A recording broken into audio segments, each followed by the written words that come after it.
Buenas noches a todos. Buenas noches.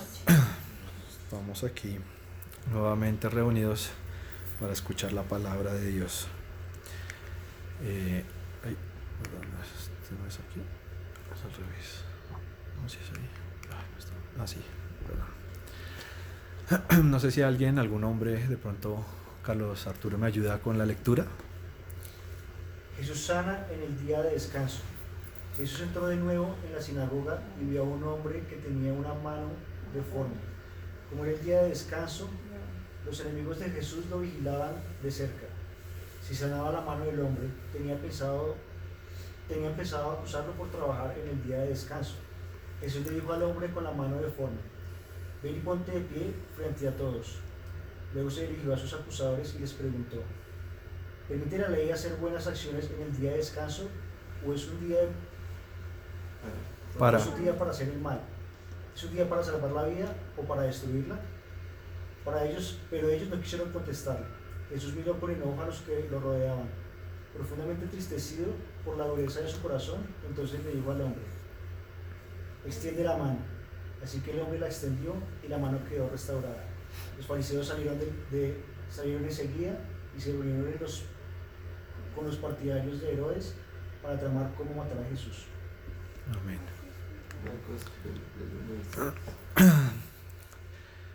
Les pido al Espíritu Santo que hoy sean sus palabras, no las mías, y que ese mensaje llegue hasta su espíritu, hasta el fondo de sus corazones, que abra el conocimiento y la sabiduría de cada uno para que hoy no salgan igual como entraron, sino que tengan herramientas y el poder de transformador que solo Él lo puede dar.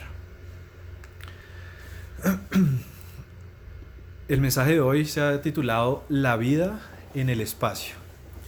Esta es la primera vez que voy a hacer una dinámica como estas, entonces quiero que por favor cierren sus ojos, estén cómodos y van a escuchar muy bien lo que les voy a ir diciendo. Vamos a meternos en esta escena por un momento para poder entender así mejor el mensaje. Imaginemos que sentimos que estamos volviendo livianos, cada vez más livianos.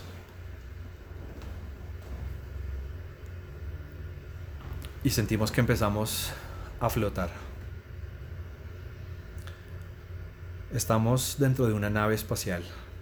Estamos en el cuarto de eyección y si miramos en la parte de abajo, vemos nuestro traje de astronautas. Vamos a tomar este traje y nos lo vamos a poner por los pies, lentamente. Vamos a subirlo hasta la cintura. Metemos los brazos. Subimos el cierre hasta el cuello. Tomamos los guantes. Nos lo ponemos uno a uno. Cogemos el casco, lo llevamos a la cabeza. Respiramos profundamente. Y estamos listos. La puerta se empieza a abrir. Y estamos literalmente en el espacio. Empezamos a ver un color negro muy fuerte que es contrastado por las estrellas que brillan. Hay estrellas blancas, hay estrellas amarillas, hay estrellas azules. Miramos a nuestra mano derecha y vemos el planeta Tierra. Realmente es muy muy grande.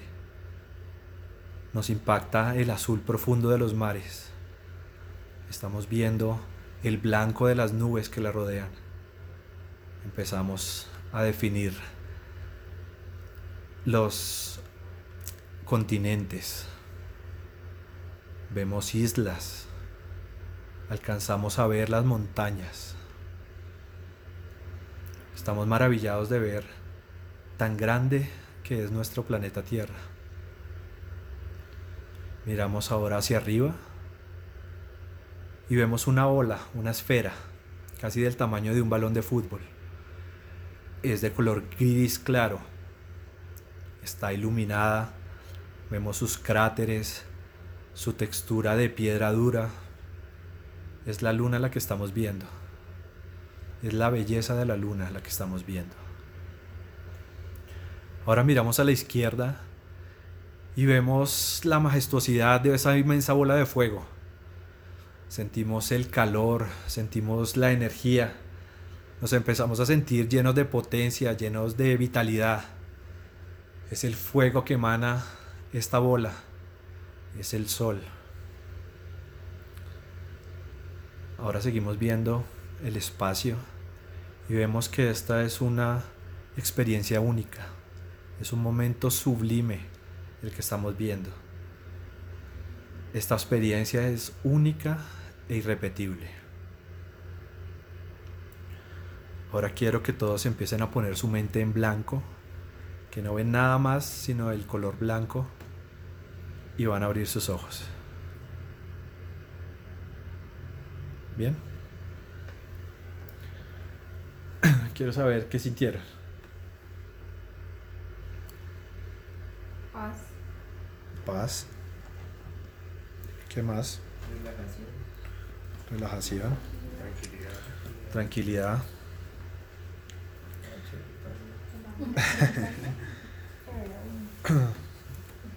¿Cómo? Perdón. Sí, como Estaba chévere el paseo. Ok. admiración. Admiración.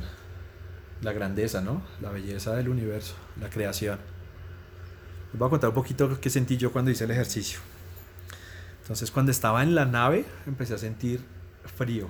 Inclusive cuando me puse el traje, seguía sintiendo frío y ansiedad.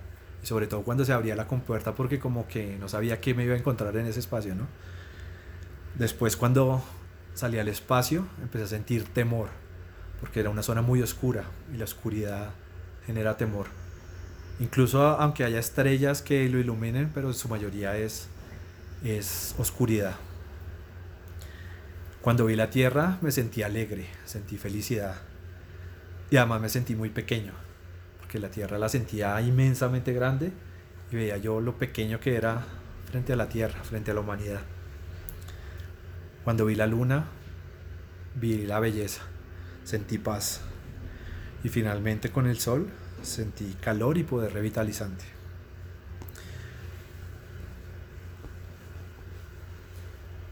¿Me ayudas con las preguntas? Haciendo el estudio de esta prédica encontré las 50 preguntas más buscadas en Google, donde 7 astronautas respondieron esas preguntas. Yo solo les traje a ustedes 5 de ellas. Entonces, si quieres, ¿me ayudas? ¿Tiene final el espacio? Decía, asumimos que no, pero en realidad nadie lo sabe. ¿Se envejece en el espacio? Sí, pero un poco más lento que en la Tierra. ¿Cuánto se tarda en llegar al espacio? Depende de la nave. Unos 9 minutos a bordo de un transbordador. ¿Por qué el espacio es negro? Porque nuestra vista no es lo bastante aguda como para ver la luz de fondo. ¿Se pueden oír sonidos en el espacio? El sonido existe en el espacio, pero los seres humanos no pueden oírlo. Espérate. Ahora, este personaje se llama John McBride. John McBride es un astronauta que voló en el Challenger. El Challenger fue aquel transbordador que se explotó. Cuando se explotó, fue en su 10º viaje, en 1986. Este señor que está aquí fue el piloto del viaje número 6, en 1984. Él solamente estuvo una vez en el espacio. Después empezó a ocupar otros cargos más, como de relaciones, bueno, otro tipo de cargos dentro de la NASA. Hace 2 años le hicieron una entrevista a él y encontré las respuestas, digamos, bastante interesantes, y quiero que ustedes las escuchen. ¿Qué sintió la primera vez que llegó al espacio? Que por fin uno de mis sueños se convertía en realidad. Es algo que todos deberían vivir. Te cambia la forma de pensar. ¿Qué hacen en su tiempo libre en órbita? No hay mucho tiempo libre porque cada minuto lo tenemos programado y es muy caro estar en órbita. Pero los pocos ratos los usábamos para ir a la ventana más cercana y apreciar la belleza de la Tierra desde arriba. ¿Por qué cree que se desconfía tanto de la NASA? Porque somos seres humanos y somos incrédulos, curiosos, envidiosos y pensamos diferente. Entonces siempre hay quien cuestione lo incuestionable. De eso se trata la naturaleza humana, Si todos pensáramos lo mismo, no evolucionaríamos. La gente no entiende por qué se destina tanto dinero a la NASA. No se da cuenta que las misiones tienen un real impacto en su vida diaria. ¿Es difícil llegar a ser astronauta? De 80.000 aspirantes pasan a 8.000. Luego hay un filtro donde dejan a 200. Los 200 son entrevistados y finalmente solo son 35 los escogidos. ¿Qué requisitos debe cumplir un joven para convertirse en astronauta? Primero la educación. Estudiar, estudiar y estudiar. Hay miles y miles de postulantes cada año en nuestra clase. Éramos 15 pilotos, todos con maestrías y 20 doctores en diferentes ciencias. No hay otra opción más que llenar la cabeza con los buenos conocimientos. Entonces me causa curiosidad que esto lo dice una persona que ha visto el mundo de una manera diferente, porque no todos tenemos la posibilidad de ver esa perspectiva, ese punto de vista del universo, de lo que nos rodea. Resalté dentro de los textos, te cambia la forma de pensar. Los ratos libres los usábamos para ver la belleza de la tierra. Porque somos seres humanos y somos incrédulos, curiosos, envidiosos y pensamos diferente. Entonces siempre hay quien cuestione lo incuestionable. No hay otra opción más que llenar la cabeza con buenos conocimientos. Son pocos los escogidos. 35 de 80.000. Cuando tú empiezas a leer estos fragmentos, sientes que puede haber algo más allá de hablar de la perspectiva del espacio o bueno, de las diferentes preguntas que le hicieron. Entonces, como les decía, esta prédica se llama La vida en el espacio. Pero ustedes me van a decir, bueno, ¿y qué tiene que ver el tema de la sinagoga y el hombre de la sanación del hombre de la mano seca con la vida en el espacio? Y resulta que la vida en el espacio, quise que se llamara así, varias de las preguntas que respondieron estos astronautas tienen mucho que ver, especialmente las que ya vimos, y dos más, como fue que el espacio es negro, porque no tenemos la posibilidad de ver la luz, y segundo es que no podemos oír, aunque sí haya ruido. Entonces, en realidad, vamos a hablar es de la vida en este espacio, y este espacio es tu corazón. ¿Cómo es la vida desde el punto de vista desde tu corazón? Y es el corazón obviamente no físico, sino es el corazón espiritual, donde están las emociones, los sentimientos y las decisiones. Cuando hablábamos del espacio, es un lugar que no conocemos, pero nosotros tenemos los conceptos y de una u otra forma todos hicieron el ejercicio de imaginarlo y posiblemente sintieron que estaban ahí. Cuando hablamos del corazón, es un lugar que supuestamente conoces, pero a veces los conceptos no están claros. Cuando vamos al texto, me empecé a encontrar... Normalmente cuando alguien, no sé si, me imagino que varios de ustedes han leído esta parte o este texto de la sanación del hombre de la mano seca. Y lo más común cuando se habla de este texto es decir que Jesús sanó a un hombre y que, digamos, estuvo en desacuerdo o de pronto rompió un poco la ley que existía en ese momento, pero más que romper la ley, el concepto de la ley que había en ese momento. Pero si uno se pone de pronto a analizar a profundidad un poco más este texto, empieza a encontrar más cosas. Y entre esas cosas que encontré, hay 7 conceptos que quiero que ustedes tengan claros y que si no lo sabían, los empiecen a aplicar a su vida para que empiecen a ver desde la perspectiva del corazón, desde ese punto de vista, cómo es la vida. Entonces el primero dice, Jesús entró de nuevo en la sinagoga. Si has venido a los estudios bíblicos que hemos hecho, la sinagoga tiene 2 propósitos principales. El primer propósito es educación, porque entre semana educaban a los niños, les enseñaban el Antiguo Testamento. Y el segundo propósito era la prédica, la adoración a Dios. En ese caso, si habiendo leído solamente este primer texto, Jesús, si está en una sinagoga, normalmente iba a predicar.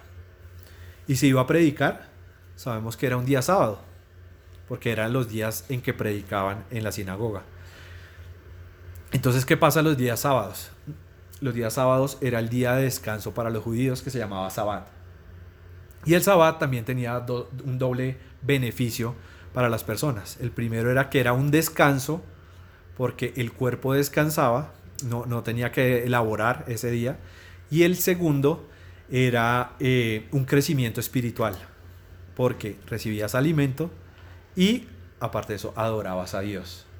Entonces, teniendo estos primeros fundamentos claros, hay algo que es el primer concepto que te quiero dar, y es: Jesús te dice que debes tener un tiempo dedicado a dejar de lado los pensamientos que te llevan, o sea, que te ocupan día a día. Esos pensamientos del trabajo, de la familia, de los problemas, las enfermedades. Tienes que tener un tiempo en el cual no solamente vas a descansar físicamente, sino vas a tener un descanso mental. Esto con la finalidad de que tu mente sea más clara a la hora de recibir alimento, porque ese es el segundo paso. Ese momento, ese espacio de tiempo que necesitas, es un espacio de tiempo en el cual debes recibir alimento espiritual y debes honrar a Dios. Entonces, el primer concepto se llama tener un tiempo para conectar y alimentar tu corazón. Si vamos más adelante en el texto, dice: y vio a un hombre que tenía una mano deforme. No sé si ustedes sepan, pero para esa época tener una enfermedad era símbolo de estar en pecado. Entonces, ¿qué me imagino de este hombre en su situación? O una persona normalmente que estaba enferma no quería demostrarlo, porque seguramente iba a ser juzgado, iba a ser relegado, iba a ser rechazado. Entonces, este hombre que tenía una mano, en algunas versiones dice una mano seca, una mano atrofiada, una mano paralizada. Me imagino que la mano de este hombre la tenía cubierta, porque él no quería que las otras personas vieran que estaba enfermo y que lo señalaran de pecador. Y para ponértelo más claro, ¿qué pasa cuando tú vas a vender un carro? Como hablaba ahorita la tía, y ese carro tiene un defecto. Lo que a ti te interesa es que el comprador no sepa que tiene un defecto. Entonces tú lo maquillas, lo disimulas, lo escondes, tratas a toda costa de que esa persona no note que ese carro tiene un defecto, porque va a costar menos. Y eso es lo que le pasaba al hombre de la mano seca. Entonces, ese segundo defecto es identificar lo que no está funcionando en ti.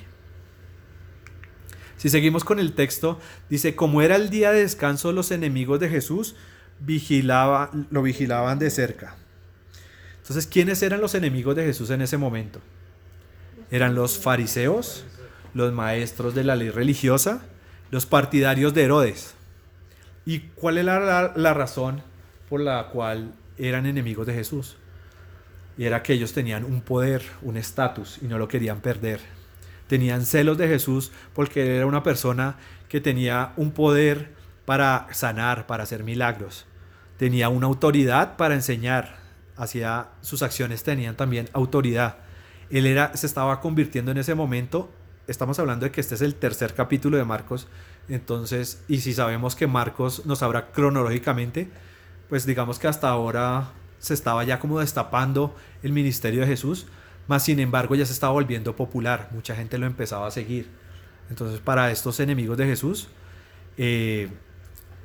lo que hacían era estar siempre vigilándolo. ¿Cómo lo hacían caer? Exacto, siempre para ver. Y eso me di cuenta que es básicamente como tener dos herramientas. Pienso yo, obviamente en esa época no se daba esta, que es la lupa, pero es algo como eso. Y es algo que a todos o a muchas personas conocemos a alguien que está así, con una lupa, mirando qué es lo que tú haces, mirando el error. Se preocupan a veces más por la relación de otras personas con Dios que su misma relación con Dios. Siempre están queriendo sobresalir a costa del error de los demás. Y la otra herramienta que utilizan es el dedo índice. Siempre están listos a señalar para juzgar, para señalar que está mal, para señalar, te lo dije, lo sabía, siempre va a pasar eso. Ese tercer concepto se llama reconocer tu verdadera motivación. ¿Qué te motiva ver la vida desde el corazón? ¿Estar pendiente de los demás o hay algo más que te motiva? Entonces dice, si sanaba la mano del hombre, tenían pensado acusarlo por trabajar en el día de descanso. Qué importante este texto. Y es, Jesús sabía o estaba esperando que lo juzgaran. Inclusive estaba dispuesto a recibir un castigo. Pero ¿por qué estaba dispuesto? Por hacer algo correcto, por hacer algo con convicción. Entonces, no importa lo que tú tengas que hacer. Muchas personas tal vez te digan que no debe ser así. A veces inclusive las leyes y leyes religiosas te lo van a prohibir. Pero si tú tienes la convicción y sabes que lo que estás haciendo es una obra buena, estás sanando la herida de alguien, estás salvando la vida de alguien, yo te exhorto a que lo hagas, a que sigas adelante. Pero también es importante hasta dónde tú estás dispuesto a llegar. ¿Solamente a estirar una mano? ¿Estás dispuesto a dar un paso? ¿O estás dispuesto a subir una montaña con tal de conseguirlo? El cuarto concepto que te tengo es estar dispuesto a hacer lo correcto con convicción, sin importar lo que sea. Después dice, Jesús le dijo al hombre con la mano deforme, ven y ponte de pie frente a todos. Extiende la mano, así que el hombre la extendió y la mano quedó restaurada. Esta es una parte muy, pero muy importante, porque como les estaba diciendo, yo me imagino que ese hombre tenía esa mano cubierta, tapada, mas sin embargo en el primer texto dice que Jesús la vio. Eso quiere decir que algo que tú quieras esconder, lo puedes esconder y puedes engañar a tu jefe, puedes engañar a tus amigos, puedes engañar a tu familia, a tus padres, inclusive puedes engañarte tú mismo, tratando de ocultar algo que sabes que no está funcionando dentro de ti, pero Jesús lo puede ver. Y entonces en este momento le dice a Jesús, ven y ponte de pie frente a todos. ¿Por qué hace eso? Porque ponerse de pie es una posición erguido, es una posición de que no tienes que estar avergonzado. No tienes por qué sentir pena por algo que no está funcionando en ti, porque todos somos imperfectos y seguramente todos tenemos algo que no está funcionando en nuestras vidas. En este momento te dice Jesús, párate, muéstrate delante de todos y extiende tu mano. ¿Y qué es la importancia de que diga extiende tu mano? Y es esta, es que Jesús actúa en la luz. Cuando tú tienes algo escondido, algo debajo, algo que no quieres que nadie más se entere, tienes que soltarlo, tienes que dejarlo, tienes que mostrarlo, porque solamente Jesús, cuando está en la luz, puede actuar. En la oscuridad es muy difícil actuar. Entonces, qué importante es este momento, y sobre todo para esa persona que seguramente se sentía con vergüenza, tal vez era de los que se hacía en la parte de atrás de la sinagoga, escondiendo su mano, y Jesús le dice delante de todos, oiga, venga acá y muestre su mano. Imagínate ese momento, ¿qué sentiría esa persona? Vergüenza que las demás personas lo estuvieran viendo, pero al mismo tiempo Jesús, ¿cómo lo recompensa? Sanándolo. Entonces el quinto concepto es que lleves a la luz lo que no te esté funcionando. No tengas miedo, no tengas vergüenza. Ten valor, esfuérzate, sé valiente. Y llévalo a la luz para que sea restaurado.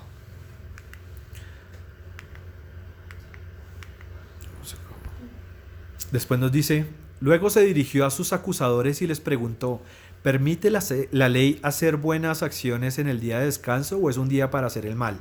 ¿Es un día para salvar la vida o para destruirla? Pero ellos no quisieron contestarle. Jesús miró con enojo a los que lo rodeaban, profundamente entristecido por la dureza de su corazón. Dureza es sinónimo de resistencia.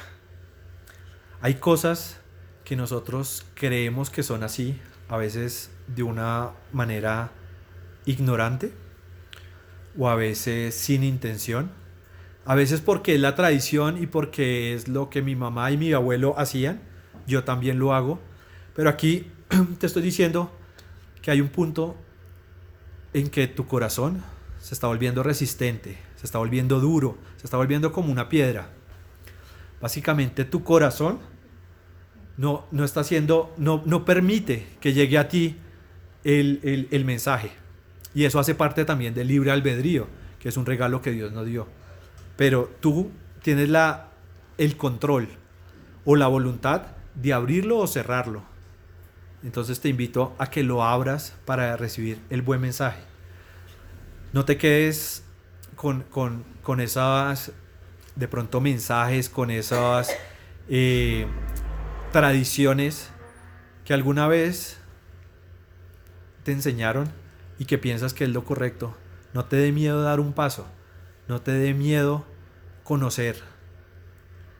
Siempre estando de la mano con Dios, con el Espíritu Santo, vas a tener sabiduría y puedes abrir el corazón sin temor. Entonces el sexto concepto que te traigo es romper la dureza del corazón.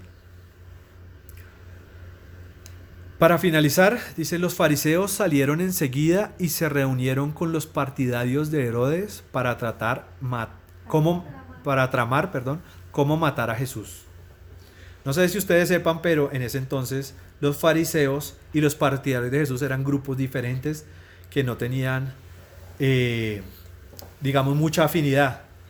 Pero cuando se trataba de un enemigo en común, se estaban uniendo, estaban buscando la forma y la excusa de hacer caer a Jesús, de poder terminar con él. Un ejemplo muy claro hoy en día son los partidos políticos.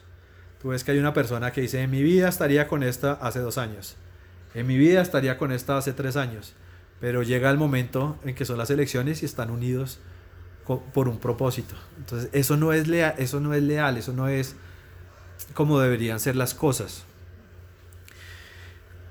¿Y cuál era la motivación para que estos dos bandos, que no eran afines en sí, se unieran?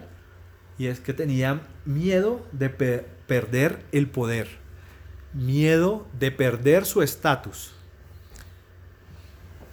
¿Y qué concepto puedes interpretar de acuerdo a este texto? Es que no te dé miedo soltar las cosas. Eso nos pasa mucho. Para que tú puedas ver la vida desde el corazón, debes soltar. Debes soltar y aprender a hacerlo bien, porque esa es otra cosa. Nosotros a veces soltamos ya en el último momento, después de haber dado botes, de tropezar una y otra vez. En ese momento nos damos cuenta de soltar. Perfectamente nos hubiéramos podido ahorrar mucho en el camino si aprendemos a soltar a tiempo. Entonces, el séptimo y último concepto es aprender a soltar. Para hacer un resumen y que entiendas cómo es la vida viviéndola desde el corazón, estos son los 7 conceptos que tienes que tener en cuenta. El primero es tener un tiempo para conectar y alimentar tu corazón. El segundo es identificar lo que no está funcionando. El tercero es reconocer tu verdadera motivación. El cuarto, estar dispuesto a hacer lo correcto con convicción. El quinto, llevar a la luz lo que no funciona. El sexto, romper la dureza del corazón. Y el séptimo, aprender a soltar. Y te aseguro que la vida desde el corazón se ve diferente. Muchas gracias.